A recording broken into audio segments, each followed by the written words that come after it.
सांगितलं ना, हॉस्पिटलला आता डॉक्टर राहिलेले नाही आहेत, ट्रस्टी राहिले. तुम्ही आता ते सांगितलं ना मुद्दा, की बाबा तोच मुद्दा मी तुम्हाला सांगतोय, की हॉस्पिटलला मालक आहेत. मालक स्वतः म्हणतोय, मी ह्या प्रायव्हेट कंपनीचा, ही माझी कंपनी आहे, या कंपनीचा मी मालक आहे. मला कोण सांगू शकत नाही, माझा धंदा आहे.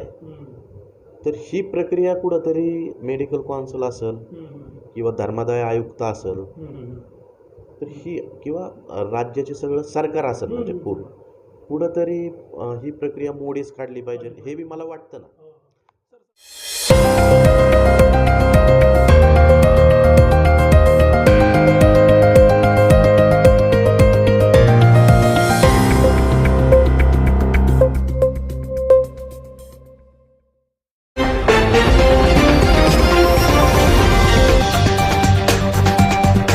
दैनिक भारत विचार, निर्भीड, अचूक, सत्य बातमी.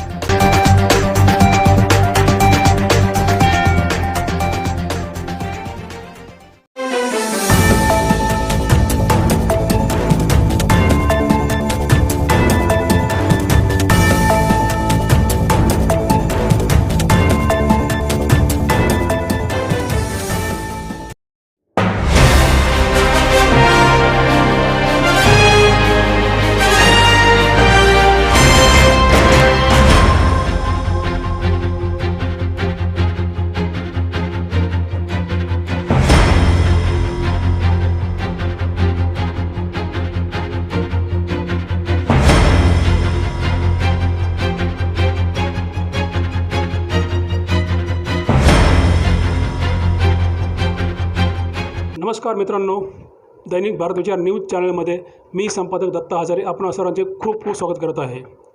आपला जो संघर्ष गाथा हा जो दौर चालू आहे, या संघर्ष गाथेमध्ये आपण निरनिराळ्या लोकांच्या मुलाखती घेत आहोत. निरनिराळ्या लोकांनी त्यांच्या जीवनामध्ये कसा स्ट्रगल केलेला आहे, त्यांनी कसे लोकांना मदत करून स्वतःलाही जपून, स्वतःच्या परिवाराला जपून सगळं जीवन संघर्ष त्यांच्या एक जीवनपटच त्यांचा तयार झालेला आहे.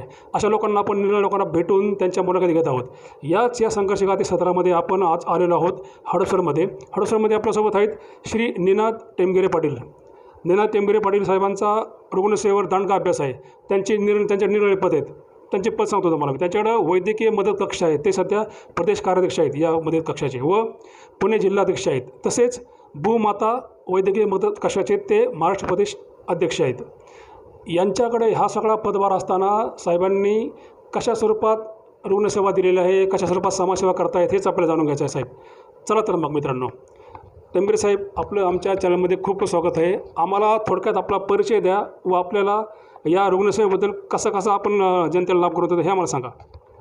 नमस्कार, मी निनाद टेमगिरे, राष्ट्रवादी काँग्रेस पार्टी वैद्यकीय मदत कक्ष प्रदेश कार्याध्यक्ष व पुणे जिल्हा अध्यक्ष, त्याचबरोबर भूमाता वैद्यकीय मदत कक्ष प्रदेश अध्यक्ष महाराष्ट्र प्रदेश म्हणून या भागामध्ये काम करत असतो. या भागामध्ये आरोग्य दूत म्हणून उपमा सर्वसामान्य नागरिकांनी या ठिकाणी आम्हाला दिलेली आहे. आणि तेच काम करत असताना जवळजवळ आत्तापर्यंत 5,000हून अधिक रुग्णांना, नागरिकांना मोफत उपचार, त्यामध्ये 50% उपचार आणि 100% मोफत उपचार,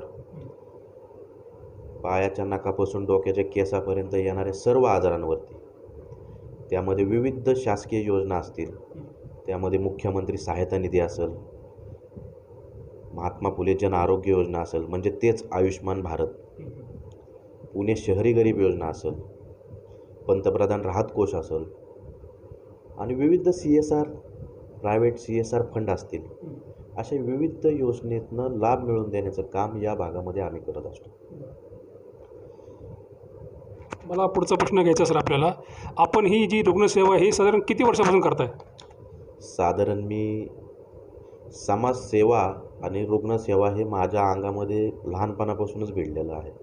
पण समाजसेवा तर लहानपणापासूनच करतो आहे, पण एक 8 ते 10 वर्ष झालं मी ह्या क्षेत्रामध्ये जास्त करून सक्रिय आहे. आणि त्याचबरोबर माझ्या मिसेस कोमल निनाद टेमगिरे ह्याही या भागात आरोग्य सेविका म्हणून प्रसिद्ध आहे. त्याही माझ्या खांद्याला खांदा लावून काम करत असतात आणि मला भक्कम सपोर्ट करत असतात. त्याही या भागामध्ये महिलांना सबल आणि सक्षमीकरणासाठी काम करत असतात. विविध नथ मेकिंग, ज्वेलरी मेकिंग, टेलरिंग असे विविध कोर्स मोफत या भागामध्ये जवळजवळ हजारो महिलांना त्यांनी सबळ आणि सक्षम करण्यासाठी मोफत कोर्स आणि मोफत ट्रेनिंग या भागामध्ये त्यांनी दिलेलं आहे. आणि आम्ही दोघेही या भागामध्ये समाजसेवेत, आरोग्यसेवेत आणि जनसेवेमध्ये आहेत. मला तुमच्या मिसेसचं आम्ही कार्य मध्यंतरी पाहिलं होतं, आम्ही असं सोशल मीडियामध्ये ऐकलं होतं. त्यांनी ज्या तुमच्या स्थानिक महिला ज्या आहेत त्यांना महिलांसाठी चांगल्या खूप योजना आखल्या होत्या. त्यांना योजनांचा पाठपुरावा केला व आपण त्यांच्यासाठी प्रशिक्षणही आयोजित केलं होतं. त्याविषयी थोडं सांगाल? हां, आपण मागच्या काळामध्ये विविध योजना, त्यामध्ये तुम्ही लाडकी बहीण योजना पाहिली असेल. जवळजवळ या भागामध्ये 4,000+ महिलांचे लाडक्या बहिणीचे फॉर्म भरून देण्याचं काम आम्ही केलेलं आहे, माझ्या मिसेसने केलेलं आहे. त्याचबरोबर PM विश्वकर्मा शिलाई मशीन योजना असेल, यामार्फतही भरपूर महिलांना शिलाई मशीन मोफत मिळवून देण्याचं काम या भागामध्ये आम्ही केलेलं आहे. असं विविध योजना आहेत, त्याच्यामध्ये आम्ही महिला सबल आणि सक्षमीकरण करण्यासाठी 16 सख्यांचा ह्या सन TV मराठीवरती जो कार्यक्रम लागतो, त्या कार्यक्रमामध्ये डायरेक्ट TVत झळकावण्याचं काम जवळजवळ हजारो महिलांचं या ठिकाणीही आम्ही केलेलं आहे. असे विविध उपक्रम घेऊन या ठिकाणी आम्ही चाललेलो आहे. मधल्या काळामध्ये त्यांनी माझ्या मिसेसनी महानगरपालिका इलेक्शन लढवली, त्यामध्ये अपयश आलं. ठीक आहे, अपयश ही यशाची पायरी असते. पुढील काळामध्ये आम्ही अशा पद्धतीने काम करत आलो आहे आणि करत राहणार आहे. सर, यावरून असं दिसतं की आपल्या दोघांचं खूप चांगलं बॉन्डिंग आहे. आपण दोघंही खूप चांगल्या उत्तम प्रकारे सेवा करताय. मला सांगा सर, आत्तापर्यंत ही जी रुग्णसेवा आहे, समाजसेवा आहे, यामध्ये आपल्याला किती लोकांना साधारण लाभ मिळालेला आहे?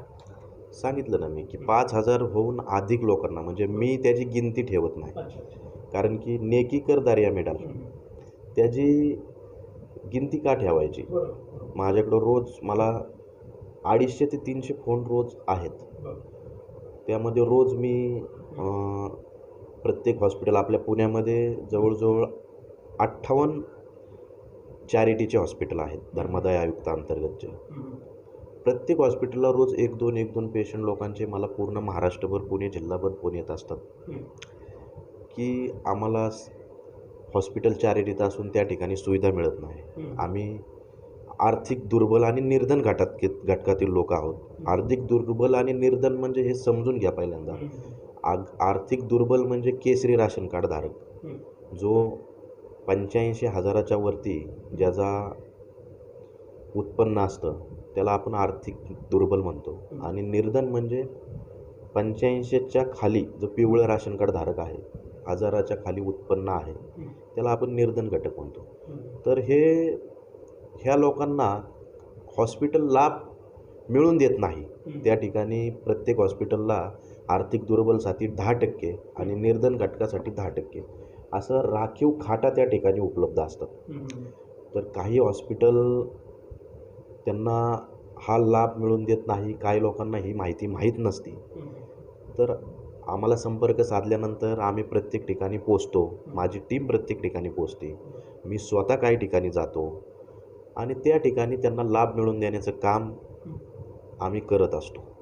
असे विविध काही ठिकाणी प्रायव्हेट हॉस्पिटल असतील, तिथं विविध शासकीय योजना असतील, त्या ठिकाणीही लाभ मिळवून देण्याचं काम योजनेतनं आम्ही रोज करत असतो. सर, हडपसर भागातून आपण येता. हडपसर भागामध्ये किती रुग्णालय आहेत व याच्यामध्ये सेवा किती म्हणजे देतात हॉस्पिटल्स, हे जाणून घ्यायचं आहे आम्हाला, सांगा. हडपसर भागामध्ये तसं पाहिलं तर 3 चॅरिटीचे रुग्णालय. त्यामध्ये आपल्या हडपसर भागामध्ये साने गुरुजी, मोहम्मदवाडीला प्लॅटिनम हॉस्पिटल आणि आपल्या आयुष्मान भारतमध्ये उषा किरण म्हणून हॉस्पिटल आहे. या ठिकाणी संपूर्ण योजनेमधनं आपलं हृदयाचं विकार असेल, किडनीचा विकार असेल, असे बहुतेक करून आजार त्यामध्ये बसून मोफत उपचार आणि मोफत सर्जरी होते. आणि हे सर्व काम आम्ही या भागात करत असतो. मिळवून देण्याचं, लोकांच्या सर्जऱ्या मोफत करून देण्याचं, हॉस्पिटल संघ भांडणंही काय काय वेळेस करायला लागतात आम्हाला, आणि युद्ध पातळीवर आम्ही ह्या गोष्टी करत असतो. सर, असा काही प्रसंग तुम्हाला आठवतो आहे का सर? मला जाणून घ्यायचं आहे सर, की बिलासाठी कुठंतरी हे झालं आहे, समजा एखाद्या क्लायंटला, कस्टमरला मोठं बिल आलं आहे, त्या ठिकाणी हॉस्पिटलनी म्हणजे अडून धरले, असं काही प्रसंग आठवतो आहे ना, एक प्रसंग असा आहे. आपल्या पुण्यातील पुना हॉस्पिटल म्हणून आहे. त्या ठिकाणी एक 13-14 वर्षाचा मुलगा सिंहगड रोडवरनं येत असताना त्याच्या पायाला एक स्विफ्ट गाडीने धडक दिली. तर ती धडक दिल्यानंतर त्याला पुना हॉस्पिटलला ॲडमिट केलं. ॲडमिट केल्यानंतर पुना हॉस्पिटल चॅरिटीचं हॉस्पिटल आहे, धर्मादाय आयुक्त अंतर्गत आहे. आणि मग तिथं ॲडमिट केल्यानंतर त्याला सुरुवातीला त्याच्या पायाच्या सर्जरीसाठी 90,000 रुपयाची मागणी केली. तर ती मागणी करत असताना गोरगरीब आणि शेतकरी कुटुंबातनं ती लोक येत असतात. तर त्यांच्याकडे त्यावेळेस पैसे भरायला नव्हते. तर म्हणून ती सर्जरी त्यांनी त्या दिवशी, ज्या दिवशी 90,000 रुपये भरून सर्जरी सांगितली, त्या दिवशी केली नाही. तर त्यांनी माझा नंबर कुठनं तरी सोशल मीडियावरनं का कुणीतरी दिला त्यांना. माझ्याकडे आले, ते माझ्या ऑफिसला भेटले. तर मी स्वतः त्या ठिकाणी गेलो. त्या ठिकाणी जाऊन ते चॅरिटीचं हॉस्पिटल आहे, थोडंसं भांडून त्या ठिकाणी त्यांना चॅरिटीत सांगितलं करायला. तर ते त्यावेळेस त्यांनी त्या ठिकाणी ऑपरेशन करायला घेतलं. पण ऑपरेशन करत असताना त्या ठिकाणाच्या डॉक्टरकडनं भूलचूक झाली. त्यांना त्या मुलाला एक पायाला जखम झाली होती. तर पायाची जखम त्याचं सर्जरी करण्यासाठी जे त्याला सर्जरी करण्याच्या अगोदर भुलीचा डोस देतात. ते भुलीचा डोस त्या ठिकाणी जास्त प्रमाणात देण्यात आला. तर त्याच्यामध्ये तो मुलगा दगावला. तो दगावल्यानंतर तरीही त्या दगावल्यानंतर बिलासाठी आणि पैशासाठी, मेडिकलसाठी त्या ठिकाणी मला नातेवाईक सांगत होते की तुम्ही गेल्यानंतर परत त्यांनी पैशासाठी मागणी करत होते. तर त्या ठिकाणी परत मागणी होत होती. आणि मग पायाचं ऑपरेशन, डॉक्टरची भूलचूक आणि त्याच्यावरती आम्ही केलेला संघर्ष. त्यावेळेस आम्ही त्या ठिकाणी गेलो. त्या ठिकाणी जाऊन अक्षरशः खाली मांडी घालून बसलो आणि आंदोलन केलं. माझ्याबरोबर माझे बंधू होते, माझी टीम होती. त्या ठिकाणी अक्षरशः संघर्ष करायला लागला आणि त्या मुलाला न्याय मिळवून देण्याचं काम त्या ठिकाणी आम्ही केलं. मुलाला आता वाचू तर शकलो नाही आम्ही, पण त्या ठिकाणी आम्ही त्याच्या घरच्यांना सहानुभूती देण्याचं तरी काम आम्ही केलं त्या ठिकाणी. आणि त्या ठिकाणी ते एकही रुपया बिल न घेता त्याची डेड बॉडी त्यांनी सोडली. आणि कारण हॉस्पिटलची भूलचूक होती. असे बरेचसे प्रसंग आहेत. हा एक प्रसंग आहे. त्याचबरोबर आपल्या हडपसर या ठिकाणी नामांकित हॉस्पिटल आहेत. आता हॉस्पिटलची नावं मला लाज वाटते घेण्याची, पण आहेत बरेचसे हॉस्पिटल की आता हडपसरमध्ये बी नामांकित हॉस्पिटल आहे. दौंड तालुक्यातील एक नामांकित व्यक्ती आहे, म्हणजे दौंड तालुक्यातली प्रथम नागरिक. यांच्या घरातील पेशंट 22 लाख रुपये त्यांच्या दोन्ही किडन्या फेल होत्या, म्हणजे डायलिसिससाठी. आणि डायलिसिसमुळं त्यांचं ते थोडंसं अनकॉन्शियस झालं होतं पेशंट. सतत डायलिसिस करून आणि थोडंसं क्रिटिकल होतं पेशंट. तर ते पेशंट जवळजवळ एक 8 ते 10 दिवस ॲडमिट होतं. तर त्या ठिकाणी 22 लाख रुपये त्यांनी बिल काढलं. आणि ते बिल काढल्यानंतर भरा म्हणून त्यांच्या मागं तगादा लागला होता. तर मला एक जाणून आलं की त्या ठिकाणी ते पेशंट गेलं होतं सर. अक्षरशः 4-5 दिवस झालं होतं ते पेशंट गेलेलं, तरीही ते पेशंट त्या ठिकाणी त्यांनी ठेवलं होतं. कारण की 22 लाख रुपयापैकी त्यांचा ज्या मुलगा आहे, म्हणजे त्या आईचा, ते पेशंट जे ॲडमिट, त्यांनी फक्त 3-3.5 लाख रुपये हॉस्पिटलला भरले होते. तर बाकीचं पैसे नव्हते म्हणून माणूस गेलाय तरी त्यांनी व्हेंटिलेटरवर 3-4 दिवस ठेवलं होतं. तर त्या ठिकाणी रात्री 11-11:30 वाजता मला माझे मित्र आहेत दौंड तालुक्यामध्ये, तर ते त्यांच्याकडे जाऊन मला फोन आला होता.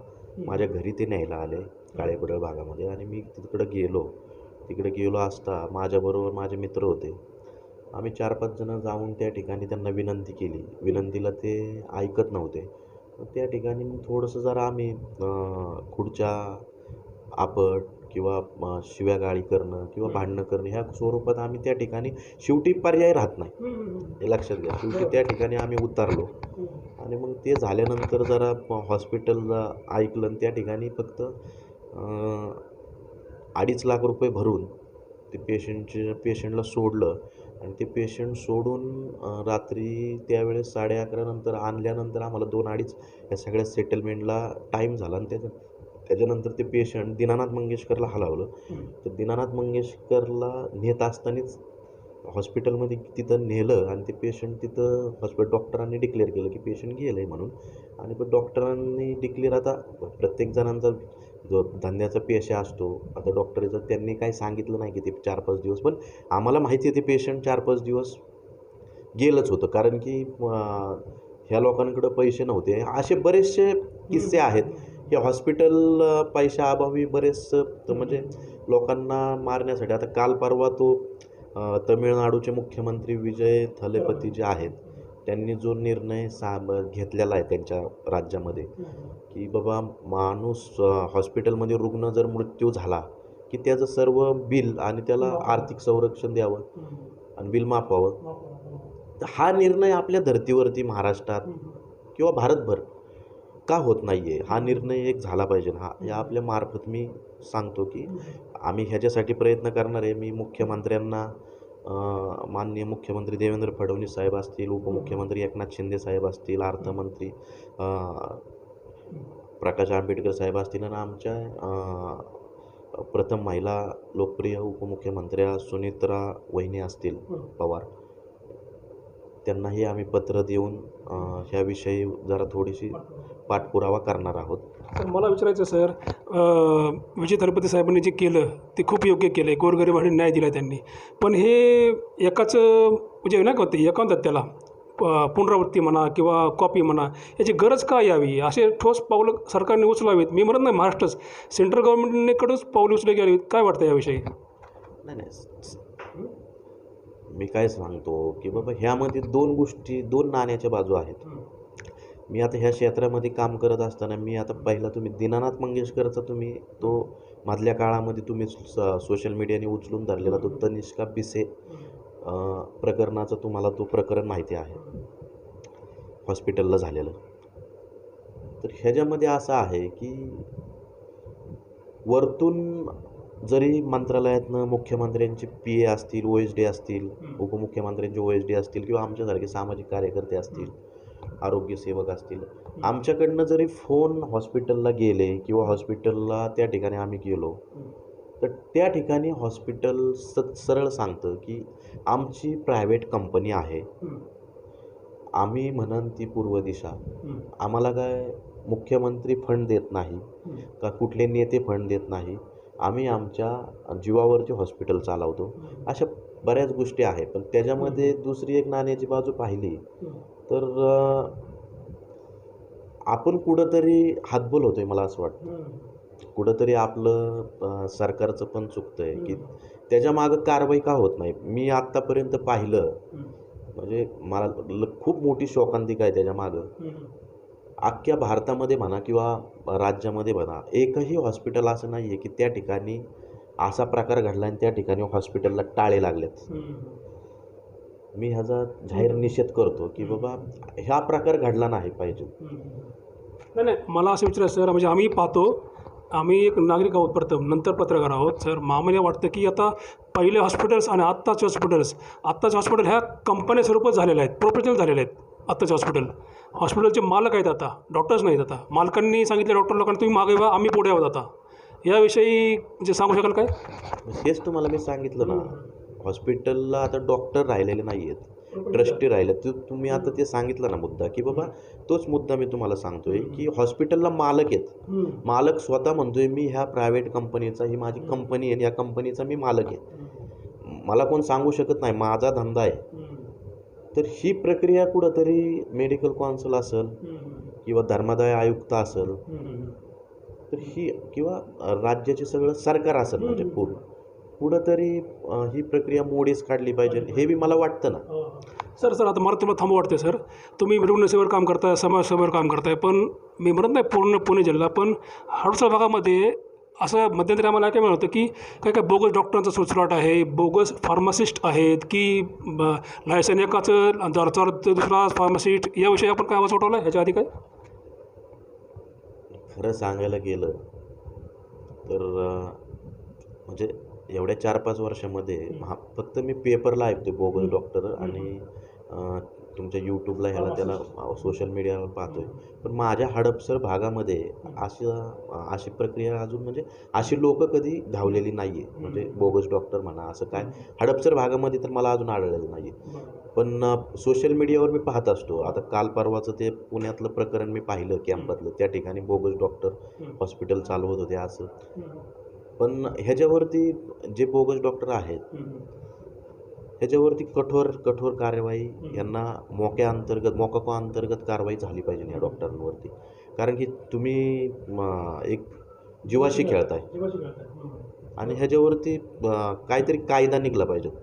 नाही, मला आता मेडिकलचं विचारायचं सर, मेडिकल दुकानं जे आहे ते मास्तर मालकाचं, पण त्या ठिकाणी 10-12 शिकलेला पोरगा ठेवला जातो आहे, कमी वयातला पोरगा असतो, तोच औषध देतो आहे लोकांना, हे दिसतंय म्हणजे आम्हाला दिसतंय सर. आपण काही विषयी म्हणजे बोलू शकाल का? नाही, आता त्याच्यासाठी तुकाराम मुंडे आलेत ना, ते तुकाराम मुंडेंनी काढलंय ना, आता ते खरोखर जननायक आहेत ते. आणि त्यांचं जरी आम्ही सरकारमध्ये असलो पण त्यांचं काम मला म्हणजे एक अभिमान कौतुक करण्याजोगं आहे. मला नाही वाटत आता इथून पुढं 10 वर्षाचा मुलगा, 14 तुम्ही म्हणताय ते 10वी शिकलेला मुलगा, 12वी इथून पुढं थांबतील म्हणून. हा कायदा मोडीच निघाल, कारण की सरकारनेच त्यांना बसवलं आहे, या गोष्टीसाठीच बसवलं आहे. थोडा वेगळा प्रश्न घेतो सर, आपल्या या हडपसर भागामध्ये आपण कॅनल रोड म्हणा ह्याच्यासाठी झगडताय सर, काय बाबा आपण काल परवाच्या आपण पोस्ट पाहिले आम्ही, जर मिसिंग लिंक ताबडतोब दुरुस्त होतो आहे तर कॅनल रोड तुमच्या काय प्रकरण आहे? नाही बरोबर आहे ना. एक असं आहे, इरिगेशन डिपार्टमेंट प्लस पुणे महानगरपालिका,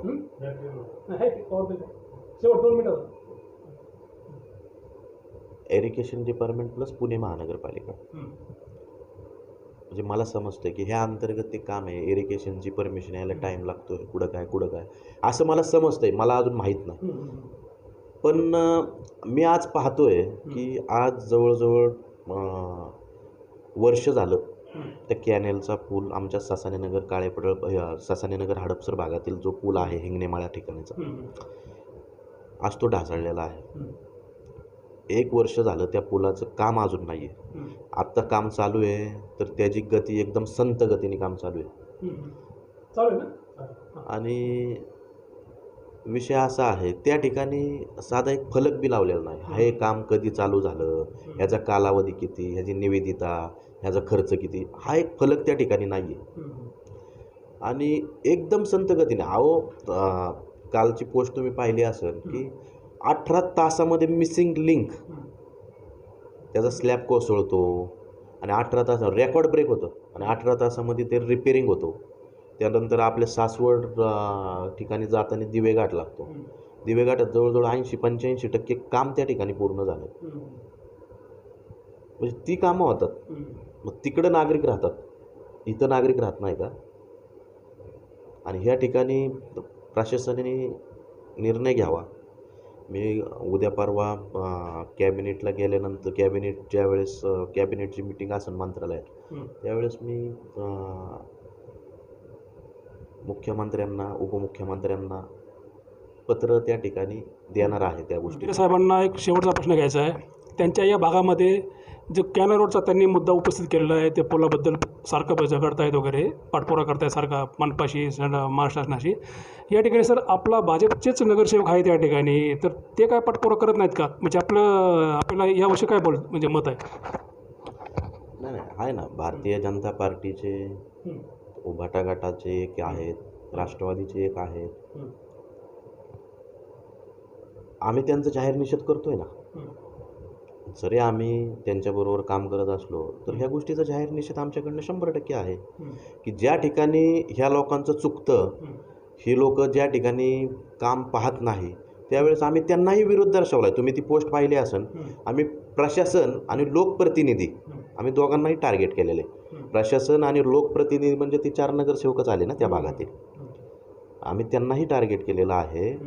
कसं होतं, सर्वप्रथम जनता आणि नंतर पक्ष ही धारणा घेऊन चालणारी व्यक्ती आहे मी. आणि नागरिकांचे हाल होत असन त्या ठिकाणी आम्ही जनतेसाठी उतरणार ना मैदानात. दादा असताना सर दादांनी एक माहिती दिली होती मीडियामध्ये की हडपसर भाग जो आहे हा कालांतरानं महानगरपालिकेला करण्याचा विचार त्यांचा होता. या ठिकाणी हडपसर खूप वाढत आहे, हडपसरची आजूबाजू गावं खूप वाढत आहेत सर. तर याविषयी आपला पाठपुरावा आहे का? हडपसर ही वेगळी महानगरपालिका व्हावं असे वाटतंय? हा, निश्चितच व्हावी. आजूबाजूला आता पलीकडे तुम्ही पाहिलं असेल उरुळी देवाची फुरसुंगी नगर परिषद, ती पूर्वी आत्ता आपल्याकडेच होती महानगरपालिकेत. आता ती निकाल लागून त्या साईडला गेली. म्हणजे उरुळी कांचनपर्यंत हडपसरपासून तो भाग बघा झपाट्याने वाढलेला आहे. या ठिकाणी वाघोली ते शिक्रापूरपर्यंतचा भाग झपाट्याने वाढला. 12 वाड्या आहेत आपल्या हडपसरला, ते झपाट्याने चांगले डेव्हलप झालेले आहेत. हा संपूर्ण भाग घेऊन एक हडपसर महानगरपालिका जर घडत असेल आणि निश्चितच आम्हाला आनंद आहे त्या गोष्टीचा आणि ते झालं पाहिजे. दादांना ह्या गोष्टीचं मी पूर्वी पत्र दिलेलं होतं आणि बऱ्याचशा या ठिकाणाच्या नेत्यांनीही पत्र दिलेलं आहे आणि आम्हाला निश्चितच आनंद होणार आहे. आणि महानगरपालिका ही सेपरेट हडपसर महानगरपालिका झालीच पाहिजे, ह्याच्यावरती आमचं ठाम मत आहे. खूप खूप धन्यवाद सर. तर हे होते निनाद टेमगिरे पाटील साहेब. खूप चांगला संवाद साधला, खेळीमेळीच्या वातावरणात साहेबांची मुलाखत घेतलेली आहे. मला या मुलाखतीचा दुसरा पार्ट लवकर घ्यायला आवडेल साहेबांकडून. मला असं वाटतं की निनाद टेमगिरे साहेबांचं कार्य हे गेली 10 वर्षापासून चालू आहे. समाजसेवासोबत रुग्णसेवा त्यांची जास्त प्रमाणात आहे. असंख्य लोकांना त्यांनी लाभ करून दिलेला आहे. गोरगरीब जनतेला ते न्याय देत आहेत. त्यांच्याकडे आम्ही त्यांच्या ऑफिसला पाहिलं, आम्ही बऱ्याच वेळा आम्ही येऊन जातो की त्यांच्याकडे ऑफिसला लोकांची रांग असते. त्यांच्या मिसेसचे त्यांच्यासोबत साथ देत आहेत.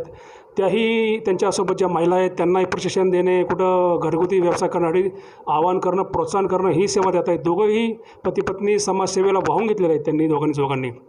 मला शेवटच्या क्षणी या ठिकाणी बोलू वाटतं की या हडपसर भागामध्ये साहेबांचा जो काम करण्याचा जो हे आहे झपाटा आहे तो खूप वेगात आहे. त्यांना पुढील काळामध्ये स्थानिक जनतेने नक्कीच महानगरपालिकेमध्ये जाण्याची संधी द्यावी व त्यांचे काम तिथून पुढं बघावं असं मला वैयक्तिक वाटतं. त्यांना साथ द्यावी लोकांनी, हडपसर भागामधील त्यांच्या प्रभागातल्या लोकांनी साथ द्यावी. याच ठिकाणी मी थांबू इच्छितो. कॅमेरामन निलेशसह संपादक दत्ता हजारे, पुणे, हडपसर. धन्यवाद.